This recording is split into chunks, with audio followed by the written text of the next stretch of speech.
air was thick with the scent of death, a heavy, clawing presence that seeped into the very stones of the underworld.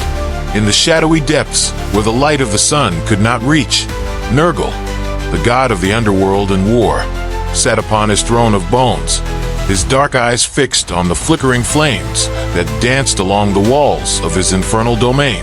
The cries of the dead echoed through the halls, a constant reminder of his dominion over all that lay beneath the earth. But even in his kingdom of eternal night, the voices of the living could reach him. Marduk's summons had been clear, a command that could not be ignored. The giants had defied the divine order, and the balance of the world teetered on the edge of chaos. Anzu's failure had left the divine race vulnerable, and it was now up to Nergal to restore order. Rising from his throne, Nergal's form shifted in the shadows, a towering figure clad in armor black as the void, his presence a storm of malevolent energy. His eyes glowed with an inner fire, the embodiment of war and death, and in his hand, he held a great scythe, its blade forged from the darkness between the stars. With a single thought, Nergal summoned his legion of divine warriors, spirits of vengeance and fury, who served him in both life and death. The warriors appeared before him, their armor gleaming in the dim light, their expressions grim and resolute. Among them were beings of great power: Ashur, the relentless warlord whose spear had never missed its mark; Kali, the fierce goddess of destruction, whose dance of death left nothing in its wake; and Ares, the blood-soaked god of war, whose fury was matched only by his thirst for battle. Nergal surveyed his legion with a cold, calculating gaze, his mind already turning towards the task at hand. The giants had proven themselves a formidable foe, and this battle would not be easily won. But Nergal was no stranger to war, and he relished the challenge. Ashur, Nergal's voice was a low, rumbling growl that echoed through the hall. You will lead the vanguard. Strike quickly, and without mercy. Show the giants that there is no refuge from our wrath. Ashur nodded, his eyes narrowing with determination. They will not know what hit them, my lord. The giants will fall before our blades like wheat before the scythe. Kali, Nergal continued, turning to the goddess of destruction. You will follow Ashur, sow chaos in their ranks, tear apart their defenses, and leave nothing but ashes in your wake. Kali grinned, her dark eyes glittering with a feral light. It will be my pleasure, Nergal. The giants will know the meaning of true destruction. Nergal's gaze shifted to Ares, who stood at the back of the legion, his hands clenched around the hilt of his sword. Ares, you will be our hammer. Strike with all your might, and break the giant spirits. Show them the futility of their defiance. Ares nodded, a grim smile tugging at the corners of his lips. They will beg for death before we are through with them. Satisfied, Nergal raised his scythe, the blade gleaming in the dim light. We march to war, my warriors. The giants have defied the gods, and for that, they will pay the ultimate price. Let us remind them why the underworld is a place of fear. With a deafening roar, the legion of divine warriors surged forward, their forms dissolving into shadows as they swept through the halls of the underworld and out into the world above. Nergal led them, his presence a dark cloud that blotted out the light, his eyes fixed on the distant mountains where the giants had made their camp. The battle begins.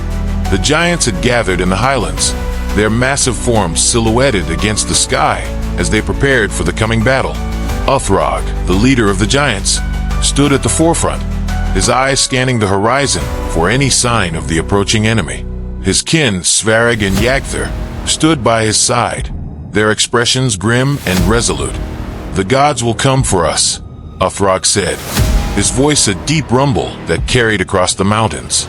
They will not let our actions go unpunished. But we are giants, born of the earth and the stone. We will stand against them, and we will fight with all our strength. Svarog grunted in agreement, his massive arms crossed over his chest. Let them come. We will crush them, just as we crush the humans. The gods are no different. They bleed just like the rest. Yagther bared his teeth in a savage grin. I look forward to it. Let them try to take what is ours. But even as they spoke, a darkness began to spread across the sky, blotting out the light of the sun. The air grew cold, A chill that seeped into their bones, and a low, ominous hum filled the air. The giants tensed, their eyes narrowing as they realized that the gods had already arrived. From the shadows, Nergal emerged, his form a towering figure of death and destruction. The divine warriors flanked him, their eyes glowing with a fierce, unholy light as they advanced towards the giants. Uthrog. Nergal's voice was like the tolling of a funeral bell, deep and resonant. You have defied the gods, and for that you will suffer. Surrender now, and I may yet show mercy. Resist, and I will bring the full force of the underworld upon you. Uthrog met Nergal's gaze without flinching, his eyes filled with a fierce determination. We are not afraid of you, Nergal, he growled. We will fight, and we will die if we must, but we will not bow to your will. Nergal's expression remained impassive, though there was a flicker of something dark and dangerous in his eyes. So be it, he said quietly. Let the battle begin. With a wave of his hand, Nergal unleashed his legion upon the giants. The divine warriors charged forward, their weapons flashing in the dim light as they clashed with the giants in a violent, chaotic melee. The clash of titans. The battle was a symphony of destruction, a cacophony of metal on stone, of roars and screams that echoed through the mountains. Ashur led the charge, his spear slicing through the air with deadly precision as he struck at the giants with relentless fury. Kali followed close behind, her movements a blur as she danced through the battlefield, her hands wreathed in flames that consumed all they touched. The giants fought back with equal ferocity, their massive fists smashing into the divine warriors with bone-crushing force. Svarog roared as he swung his great club, the weapon cleaving through the air with the power of a falling star. Yakter tore through the ranks of the divine warriors, his teeth bared in a savage snarl as he relished the taste of battle. But Nergal was everywhere, his presence a shadow that stalked the battlefield, his scythe reaping the souls of those who fell before him. He moved with a cold, calculating precision, his strikes swift and deadly, his eyes never leaving Uthrog. The battle raged on, the ground beneath them trembling with the force of the conflict. The giants were strong, their bodies forged from the very stone of the earth, but the divine warriors were relentless, their attacks coordinated and precise. For every giant that fell, a dozen divine warriors took their place, their determination unyielding. At the heart of the battle, Nergal and Uthrog clashed, their weapons meeting with a force that sent shockwaves through the air. Uthrog's massive axe struck with the power of a mountain, but Nergal's scythe was a weapon of pure darkness, cutting through the air with a deadly grace. You cannot win, Uthrog, Nergal hissed as he blocked another strike. The gods are eternal, their power infinite. You are nothing but a fleeting memory, a moment in the vastness of time. Uthrog snarled, his eyes blazing with fury. We are giants, Nergal. We are born of the earth, and we will not be so easily defeated. With a mighty roar, Uthrog swung his axe in a wide arc, aiming for Nergal's head. But Nergal was quick, his form dissolving into shadow as he dodged the blow, reappearing behind Uthrog with his scythe raised high. The blade of the scythe came down in a blur of motion, slicing through Uthrog's shoulder and leaving a deep, smoking wound. The giant staggered, pain coursing through his body, but he did not fall. Is that all you've got, Nergal? Uthrog growled, his voice thick with pain. You'll have to do better than that. Nergal's lips curled into a thin smile. Very well, he said softly. I will. With a surge of dark energy, Nergal attacked with renewed ferocity, his scythe flashing through the air like a streak of black lightning. Uthrog fought back with all his strength, his axe swinging in wide, powerful arcs. But it was clear that he was beginning to tire. The divine warriors pressed the attack from all sides, and though the giants fought with the strength of the earth itself, the relentless assault of the gods began to wear them down. Svarog, his arms aching with the strain of battle, glanced over at Uthrog and saw the deep wound in his shoulder, the blood running in dark rivulets down his arm. Gritting his teeth, Svarog let out a mighty bellow and charged toward Nergal, his massive club raised high. You will not take our leader so easily. god of the underworld. He roared, bringing his weapon down with all the force he could muster. Nergal, sensing the giant's approach, twisted away from Uthrog and turned to face Svarog, his scythe meeting the giant's club with a resounding crash. The impact sent a shockwave rippling through the air, and for a moment, it seemed as though the very ground beneath them might split apart from the force of the blow. But Nergal was unshaken.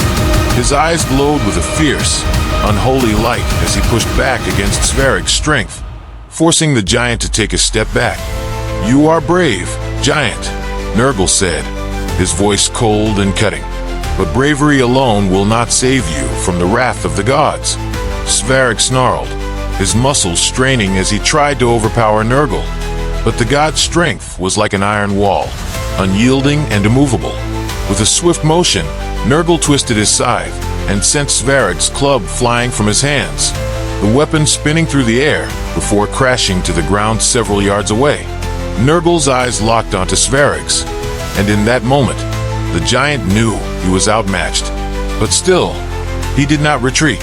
"We are giants," Svarog spat, his voice filled with defiance.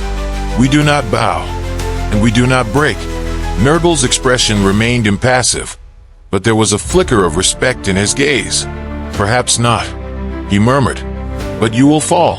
With a swift, lethal motion, Nergal's scythe slashed across Svarog's chest, leaving a deep, smoking wound that cut through flesh and bone alike. The giant staggered back, his breath coming in ragged gasps, but still, he remained on his feet. "Nergal!" Uthrog's voice rang out across the battlefield, filled with a mix of fury and desperation. "If you want to finish this, then face me. Leave my kin out of this." Nergal turned his gaze back to Uthrog, his expression unreadable. The battlefield around them was a scene of chaos. Giants and divine warriors clashed in a violent dance of death, the ground littered with the bodies of the fallen. But in that moment, it was as if the world had narrowed to just the two of them, locked in a deadly contest of wills. "As you wish," Nergal said, his voice low and dangerous. "Let this be the end, Uthrog." With a roar, Uthrog charged at Nergal, his axe raised high, determined to strike the god down with all the strength he had left. The air around him seemed to vibrate with the force of his rage, and for a moment, it was as if the very earth itself rose up to aid him. But Nergal was ready. With a cold, calculated precision, he met Uthrog's charge head-on, his scythe flashing through the air in a deadly arc. The two weapons collided with a force that sent sparks flying in all directions, and for a brief moment, it seemed as though neither would give way. Then, with a twist of his wrist, Nergal deflected Uthrog's axe to the side, leaving the giant open to attack. In a blur of motion, Nergal's scythe swept upward, cutting deep into Uthrog's chest and sending the giant staggering back with a cry of pain. Uthrog's axe slipped from his grasp as he fell to one knee, blood pouring from the wound in his chest. The strength that had carried him through countless battles was finally failing him, and as he looked up at Nergal, he knew that this was the end. But still, there was no fear in Uthrog's eyes, only a deep, unyielding resolve. "Do it," Uthrog growled, his voice hoarse with pain. "Finish it, Nergal. But know this. You may kill me, but you will never break the spirit of the giants." Nergal stood over Uthrog, his expression inscrutable as he gazed down at the fallen giant. The battlefield around them had fallen eerily silent, the clash of weapons and the cries of battle fading into the background as all eyes turned to witness the final moments of the fight. But Nergal did not strike. Instead, he lowered his scythe, his gaze fixed on Uthrog's defiant expression. "You are beaten, Uthrog," Nergal said, his voice low and cold. "But you have fought well. You have shown the gods that the giants are not to be underestimated." Uthrog's breath came in ragged gasps, his body trembling with the effort of staying upright. "So, is this how it ends?" he asked, his voice thick with bitterness. "You kill me, and the giants are left leaderless, broken by the gods." Nergal was silent for a long moment, his eyes narrowing as he considered the giant's words. Then, slowly, he shook his head. "No," he said quietly. "I will not kill you, Uthrog. The giants will not be broken this day. Uthrog's eyes widened in surprise, and for a moment, he seemed at a loss for words. Why? He finally managed to ask. Why spare me, when you could so easily end this? Nergal's gaze was cold, calculating. Because a dead leader serves no purpose. The giants need someone to guide them, someone to ensure that they do not make the same mistake again. You are that leader, Uthrog. But understand this, if you defy the gods again, there will be no mercy. The next time we meet, it will be the end. Uthrog was silent, his gaze locked on Nergal's. The weight of the gods' words hung heavy in the air, and for a moment, it seemed as though the entire world had stilled, waiting for his response. Finally, Uthrog bowed his head, a gesture of both exhaustion and acceptance. I will abide by the pact, he said quietly. The giants will not rise against the gods again. But know this, Nergal. The day will come when the giants will no longer be content to live in the shadows. And when that day comes, there will be no peace between us. Nergal's expression remained impassive, though there was a flicker of something dark and unreadable in his gaze. That day is not today, he said simply. Remember your oath, Uthrog, and the giants may yet live to see it. With that, Nergal turned and walked away, his scythe held loosely at his side, his steps measured and deliberate. The divine warriors followed in his wake, their expressions grim but victorious, their weapons still dripping with the blood of the giants. Uthrog watched them go, his body trembling with pain and exhaustion. Svarog and Yakther moved to his side, their faces lined with concern as they helped their leader to his feet. We lost, Uthrog, Svarog said quietly, his voice filled with a deep, simmering anger. But we are not broken. The giants still stand. Uthrog nodded, his gaze distant as he stared out at the battlefield, littered with the bodies of the fallen. Yes, he murmured, we still stand. But we must learn from this. The gods are powerful, and we cannot afford to challenge them lightly. Yakther grunted in agreement, his teeth bared in a savage grin. Let them think they've won.